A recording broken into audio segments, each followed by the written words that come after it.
ऋषिकेश, बातचीत कीजिए दीपेंद्र हुड्डा से। यहाँ पर शांति है लेकिन दूसरी जगह बवाल काट रहे हैं उनके कार्यकर्ता नेता।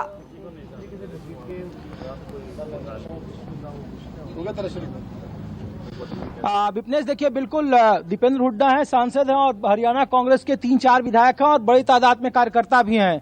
नजरबंद एक तरीके से कह सकते हैं कर दिया गया है। अपने ही घर के अंदर धरने पर बैठे हैं दीपेंद्र हुड्डा।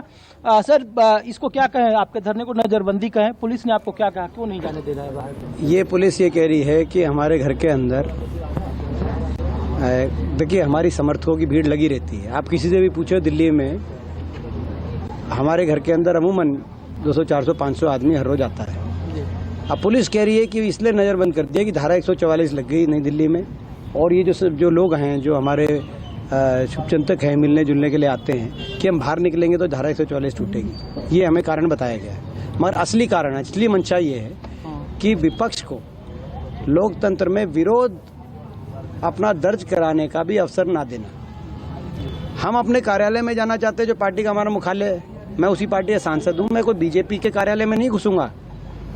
मैं कांग्रेस के कार्यालय में जाना चाहता था और कांग्रेस के कार्यालय में जाके हम लोग धरना, शांतिपूर्ण धरना, मार्च प्रदर्शन करते, विरोध प्रकट करते कि ये जो बदले की भावना से, प्रतिशोध की भावना से जो कार्रवाई की जा रही है उचित नहीं है। लेकिन उतना भी मैं समझता हूँ बर्दाश्त सरकार को नहीं हो पा रहा। लेकिन सरकार, अब ये कहा जा रहा है दीपेंद्र जी की इसी केस में मल्लिकार्जुन खड़गे से 4 से 5 घंटे, पवन बंसल से 4 से 5 घंटे, राहुल गांधी से 12-12 घंटे पूछताछ हो रही है। अगर मामला हिरासत तक गया, अगर डिटेन करने की नौबत आई, तब फिर आप लोगों के पास क्या प्लान है? क्योंकि आप लोगों को तो घर के अंदर ही कैद एक तरीके से कर दिया गया है।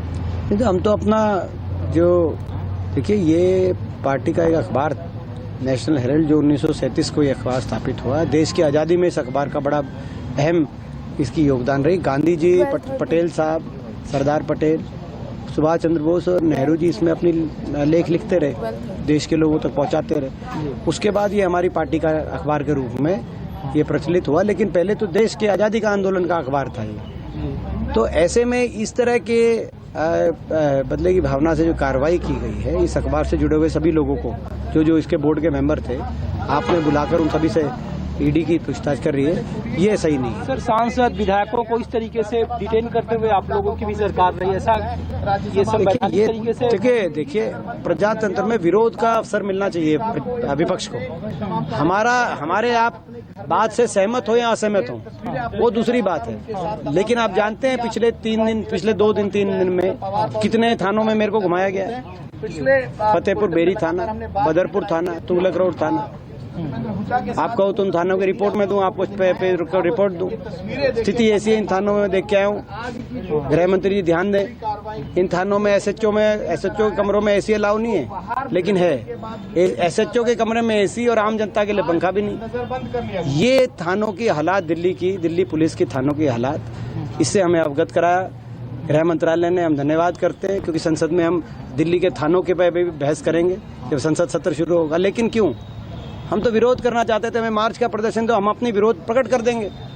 चलिए, क्या सर, आप विधायक होने का लोग कहते हैं, माननीय होने पर थोड़ा गर्व होता है? नहीं साहब, अब तो मोदी जी को सुझाव दीजिए, और आपके माध्यम से सुन रहे हो तो जो विपक्ष के विधायक सांसद हैं उनके नाम के आगे लिख दीजिए उग्रवादी, आतंकवादी, नशाखोर, जो बुरे से बुरे शब्द। अब हम विधायक नहीं रहे, या तो हम इनकी उल्टी सच्ची बातों का समर्थन करें, नहीं तो हम आतंकवादी हैं। अब तो भाई साहब इतने बुरे हालात हो गए, रात इन्होंने सैर नहीं करने दी। नमस्कार, मैं हूं मानक गुप्ता।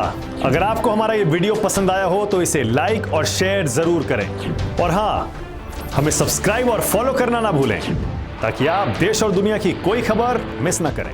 तो जुड़े रहिए हमारे साथ और देखते रहिए News 24।